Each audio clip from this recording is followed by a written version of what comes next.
our thanks to all the folks who made this happen. Elijah Craig Bourbon, of course, John Skipper, probably most importantly, who helped us get to Augusta, helped us with the hospitality, to the folks at the Double Eagle Club, to DraftKings. So a lot of people involved here to make a very cool weekend for me and my family. And so, Dad, I figured here as we recap the weekend, we had a tremendous time at Augusta National. We were there Thursday and Friday for the first two rounds. You and I went for the first round. Eric, my brother, your oldest son, he joined us for Friday, the second round. We had a blast. So I want to recap it with you, Dad, because we really did. It was dream come true type stuff for all three of us. But I also want to kind of let the listener know, the audience know. So before we start talking about the weekend and all the great stuff that happened over the weekend, let's give the audience an idea of why this weekend was so important to us. And I think the logical place to start is with you, Dad. What made you fall in love with golf? What made you fall in love with that tournament in particular? I started playing golf probably in the early 60s. And at that time, CBS was not covering golf as extensively as they were now, but they did cover the Masters. Dad, back then, correct me if I'm wrong. Like when you and I were watching it together growing up, we were only getting the back nine on Sunday, correct? Yes, Yes. that was what had happened. I was going to say when I first started, John, it was only 13 to 18. Then They kept expanding it, and they went to back nine, and then finally they went, a full 18 holes. Right. So what I liked about it was the continuity of it year to year. As you watched it every year, you got to learn the course and see the course on TV, which is a lot different than the other majors because they switched every year. So it sort of like became a home away from home for a weekend. It did. And so, like, Dad, going back, I'm just trying to go back to a place where the audience will kind of understand how important this is. How long have we been watching the Masters together, and how important was it for us to be watching the Masters together? How long? It was probably in the I'd say late 60s that we made it into a weekend affair. For you, not for me and Eric, but for you, yes. Well, for me and my wife, Patty, your mother, yep, used to know on that Friday, on that Saturday and Sunday, not to make any plans because I was going to be planted, and you'll know what this means, on the green couch. Yes. For 2 whole days. Then they expanded the TV coverage to Thursday and Friday. And fortunately for me, I didn't have an office to have to go into. So I used to watch it on Thursday and Friday as well. Right. I think Mom that was interesting because Mom liked the weekend, if for no other reason, then she knew she didn't have to deal with us for the entire weekend. Is that fair?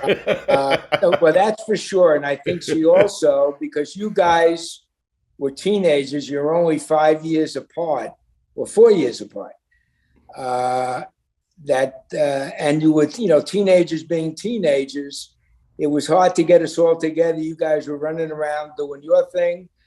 And she always knew on this weekend, Saturday and Sunday, that we would all be together in the on the green couch. Yep. All right, so Thursday is special, but you're just with me. Friday is even more special because you're with both of us. So me, you, and Eric, we sit at Amen Corner, and we sit there for a good 2 to 3 hours. And at one point, Eric turns to me and said, I've never had so much fun watching guys pitch and putt, because when you're sitting at Amen Corner, what you do is you see the guys coming in on 11, and then they have to play that par 3 12, and then they're off to the 13th. What was it like for you sitting with your two sons, Amen Corner, Masters Friday, beautiful day outside? What was that like for you? Well, it was something that I never knew would happen. Through you and Meadowlark Media and John Skipper, Yep. and everyone. They made it happen. So that was something. I guess I could have made it happen in the years, but the way we did it through the people was really, really special. And we met some wonderful people, and that made it even special. We were welcome where we went. We were. And that made it special, but more just to be with you guys. Instead of having to text Freddie or Tiger, we could look around and do high fives.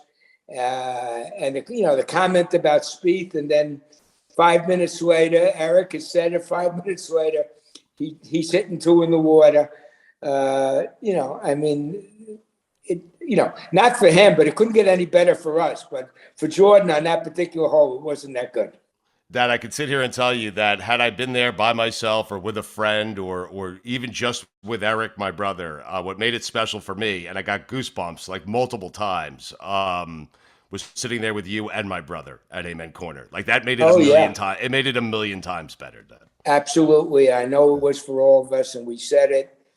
And I said to you that evening, as we were walking out at 8 o'clock on Friday, I turned around to you guys and said, Mama would have loved this. Yep. I think Mom did love it, Dad. Yeah.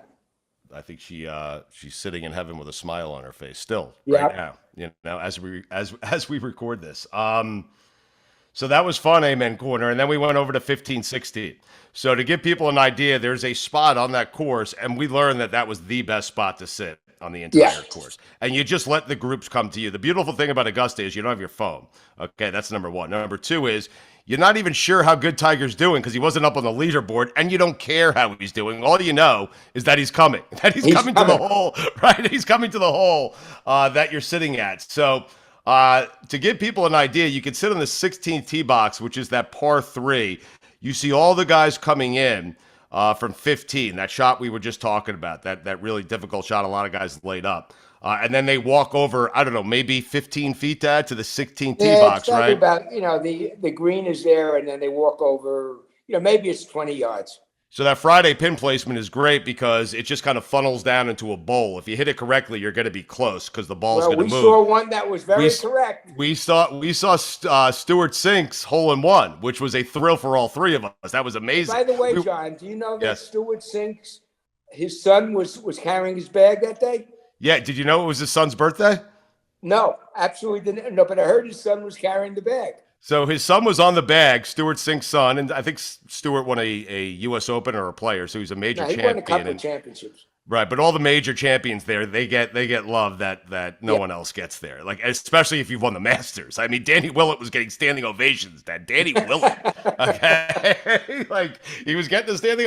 Jose Maria Olazabal was getting standing ovations, and he deserves them. Sandy Lyle was getting a standing ovation, and he deserved it. But we did see the shot with Stewart Sink, and Dad, here's the best part. I'm glad you brought this up.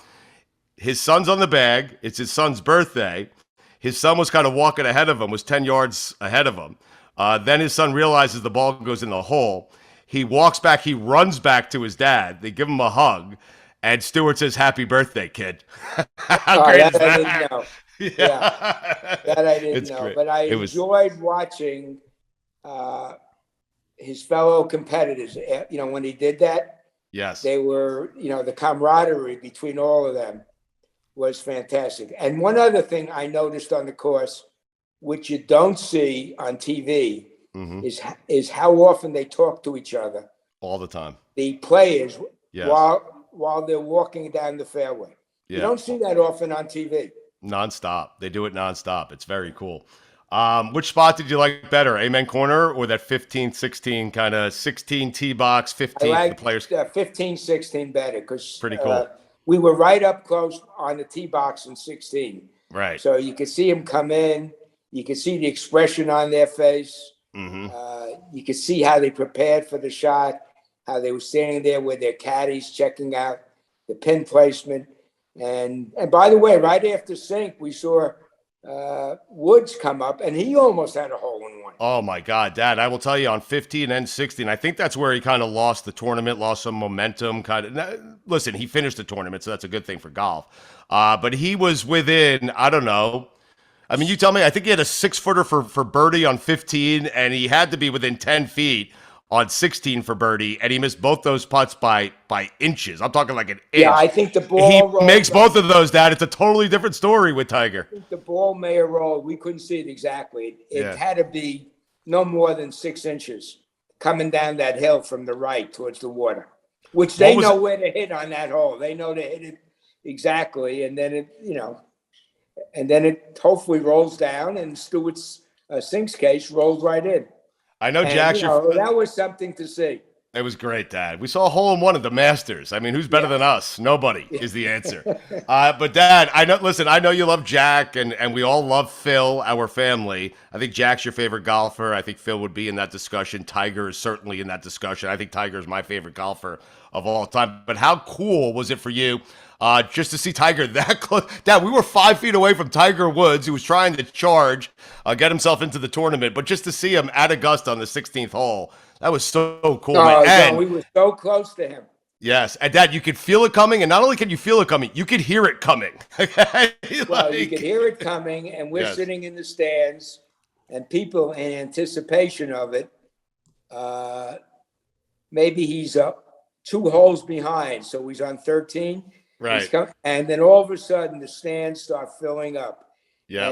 And the ushers there, people are asking for seats. The ushers are shaking their head. No more seats left. And correct. As soon as he left the green, they all left.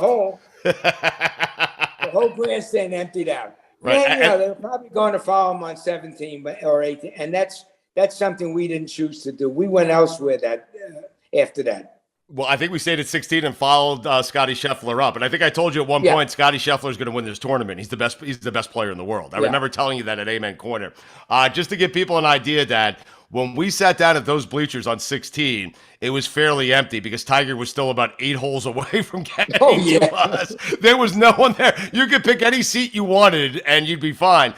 But with each passing hole, and as people anticipated Tiger getting closer and closer, all of a sudden those bleachers we were sitting in, we were spread out. I mean, we were sitting. Yeah, we were lounging there, John. Yeah, we were lounging, and then all of a sudden it became, the biggest ticket at Augusta. People could find the spot to sit, and so that's kind of the Tiger effect. And then you're right; it's a great point. After Tiger left that hole, there were still 2 or 3 other groups. Most of those guys were in contention. Groups, by the way. Justin Thomas was one of. Yeah. They all left. Everyone left, but we stayed. And then we walked Scheffler up the 18th hole. Dad, a very deserving champion. You would agree, Scotty Scheffler, right? Number 1 golfer in the world, won a bunch of tournaments, right? I mean, this run he's had over the last 5 weeks. Yeah. At 25 years old, and he handled himself. I thought on Saturday. When his ball went into the woods on 18, he just handled himself so perfectly. Mm-hmm. I mean, the guy's been playing golf since he's 10, 11 years old. Yes. But he was a credit to the golfers, the way he handled it with his decorum. He thanked the official when he got the drop. I mean, you could hear on TV him saying thank you. Yeah. And, I mean, he's a deserving champion, and I'm sure we're going to see him a lot more. I think we will. Made it a little dicey, though, Dad, I will tell you, with that 4-putt on 18.